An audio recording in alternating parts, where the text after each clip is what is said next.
There is a certain type of genius that does not announce itself. It just works so well that you stop noticing it. Then you leave, go back to the rest of the world, and suddenly everything feels like it was designed by someone who gave up halfway through. Today, we are counting down 12 genius things in South Korea that will blow your mind. Watch until the end, because number one is about a decision Korea made in 2013 that nobody noticed at the time, and why that decision now makes Korea the most quietly powerful country in the technology world. Number 12, Incheon Airport. The airport people choose to have layovers in. Airports are designed to process you. You move through security, find a gate, wait on an uncomfortable seat, and try not to think about how much the food costs. That is the universal airport experience, and most countries have accepted it as the ceiling. Incheon International Airport has been rated the world's best international transit airport so consistently that the question is no longer whether it will win, but by how much. It held the number one global ranking every year from 2005 to 2011 and has remained in the top 3 ever since. Inside Incheon, you can use a full 24-hour SPA, attend free traditional Korean craft workshops, watch live classical music in the main terminal, and take one of 6 free guided city tours if your layover is long enough. There is an indoor ice rink, a golf course, heated seats on the airport rail link, and a cultural performance area with royal court processions in traditional dress on a daily schedule. Travelers deliberately book 4-hour and 6-hour layovers just to spend time inside it. Korea built an airport that people want to stay in. Number 11, the Seoul Subway. Heated seats, free Wi-Fi, and a library inside the station. The average subway system is a functional compromise. It gets you from one place to another. The carriages are acceptable. You endure it because the alternative is traffic.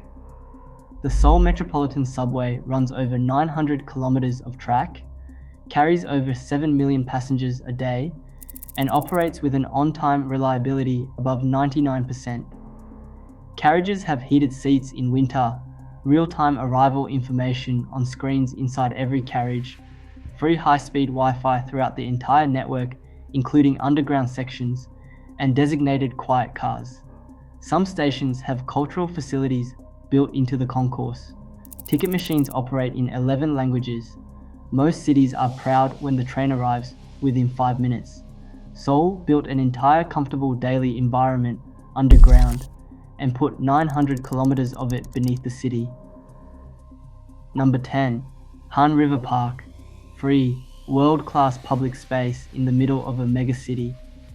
In most major cities, genuine waterfront public space in the center usually involves a fee, a reservation, or living in the right neighborhood. The Han River Parks are 12 free, interconnected parks running 41.5 kilometers through the center of Seoul. No entry fee, open 24 hours. They include swimming pools, cycling paths, sports courts, water sports, outdoor cinema screens, camping areas, convenience stores, food trucks, and a floating island arts complex called Sebitseom that rises from the water lit in green and gold at night. On any weekend evening, the riverbanks are full of people eating delivery food they ordered on the subway before arriving, watching outdoor films, and just sitting watching the river. Korea decided world-class public space is what a city owes its people. Number 9, Pojangmacha, the orange tent where everyone becomes equal.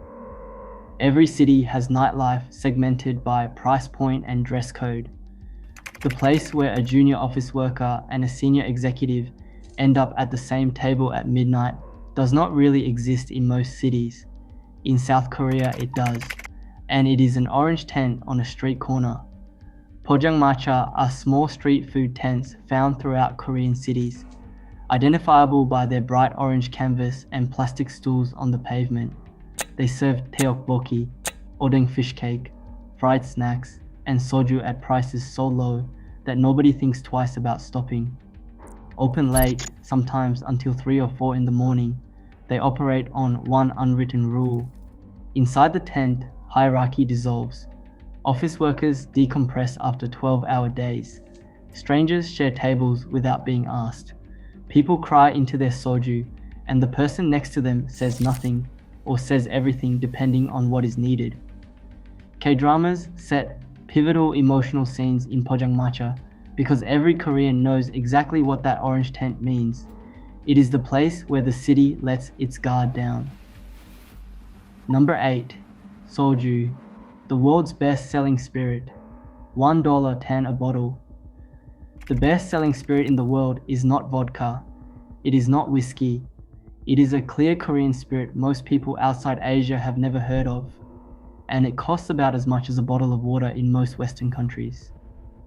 Jinro Soju has been the single best-selling spirit globally for over 20 consecutive years. A bottle costs around 1,500 won at any convenience store, roughly $1.10. It is available everywhere, at any hour, with no restrictions on where you can drink it. At 16 to 25% alcohol, it sits between beer and wine in strength, which means it can accompany an entire meal. The ritual of pouring for others before yourself, never pouring your own glass, turns drinking together into an act of mutual care. $1.10, sold everywhere, world's #1 spirit. The rest of the world has been missing out for decades, and most people still have no idea it exists. Number 7. KTX, the bullet train where you just walk on.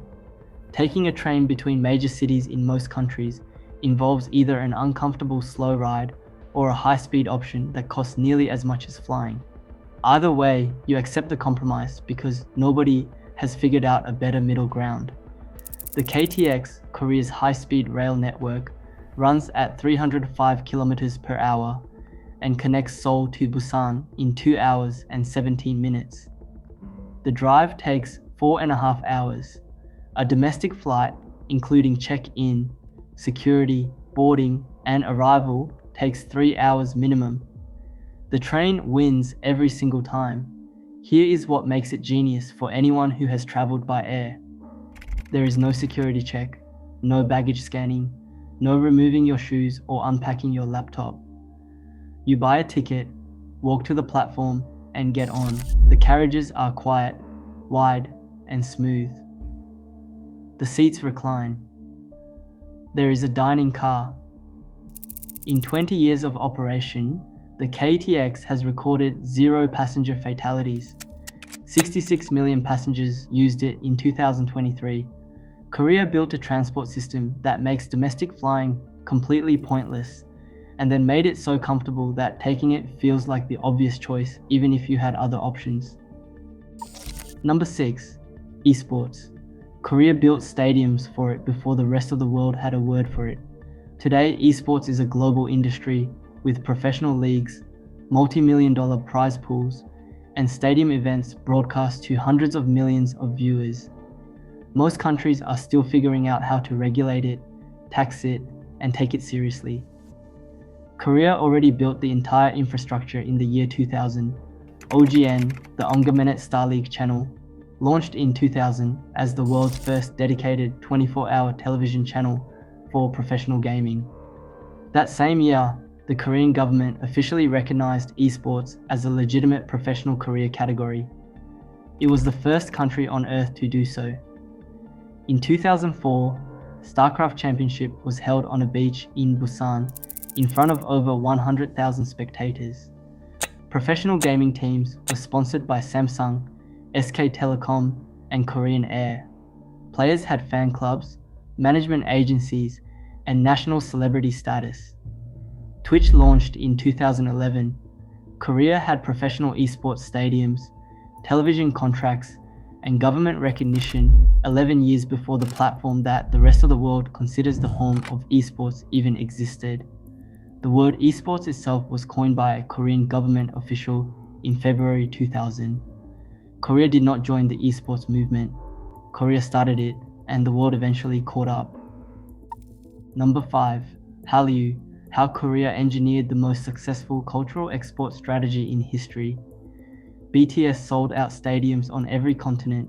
Squid Game became the most watched Netflix series in history. Parasite won the Academy Award for Best Picture. Blackpink performed at Coachella. Korean skincare, Korean food, Korean fashion, and Korean cinema are global reference points. Most people think this happened organically, driven by talent and the internet. It did not happen organically. Korea planned it. After the 1997 financial crisis destroyed the Korean economy, President Kim Dae-jung made a deliberate policy decision in 1998 to turn cultural content into a strategic national export.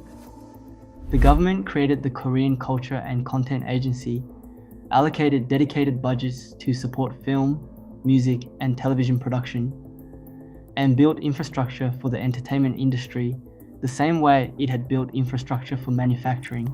The budget grew from $14 million in 1999 to $84 million by 2001. Netflix has since invested $2.5 billion in Korean content. Hallyu exports generated $14 billion in 2023.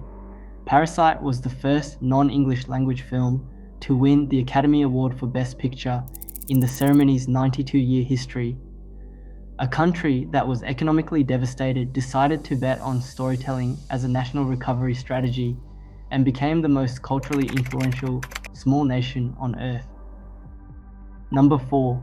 The Han River Miracle, the most compressed economic development in human history. In 1953, at the end of the Korean War, South Korea's gross domestic product per capita was lower than Ghana's. The country had been destroyed.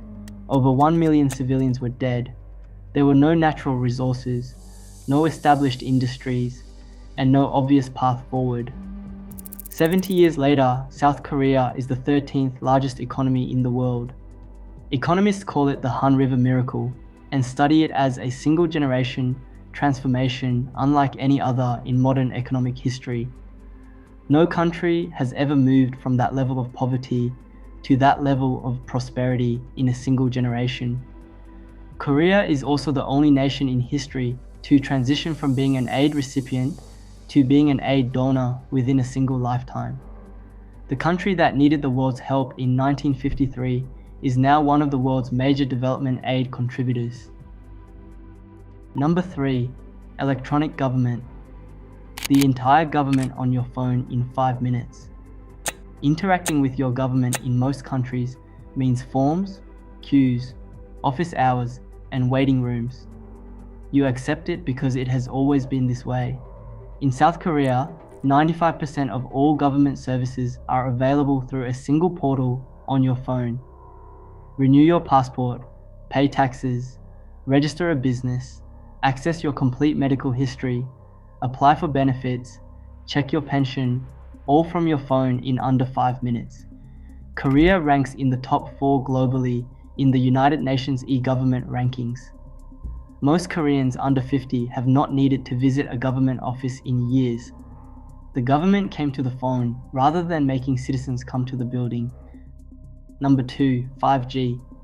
Korea launched the world's first commercial network and beat everyone by an hour. Every country with a major technology industry was racing to be first to launch 5G. The United States, China, and Europe all had major carriers investing billions. The prize was not just the technology itself, but the global credibility of being first to build the infrastructure the entire world would eventually depend on. South Korea won. On April 3, 2019, Korea launched the world's first commercial 5G network. Not by days or weeks, by hours. Verizon in the United States launched its own 5G service approximately 1 hour later, after originally planning to launch first. Samsung, a Korean company, simultaneously released the world's first 5G smartphone, the Galaxy S10 5G, on the same day. By 2024, Korea had achieved nationwide 5G coverage with an average download speed of 354 megabits per second, the fastest in the world. 65% of the population actively uses 5G services. Korea did not just win the race to 5G, it built the network that now sets the benchmark every other country measures itself against. Number 1. Semiconductors. The reason every AI model in the world depends on South Korea. Every conversation happening right now with an AI assistant. Every image generated by a neural network. Every large language model powering the technology that the entire world is calling the next industrial revolution. All of it depends on memory chips. And most of those memory chips come from Korea.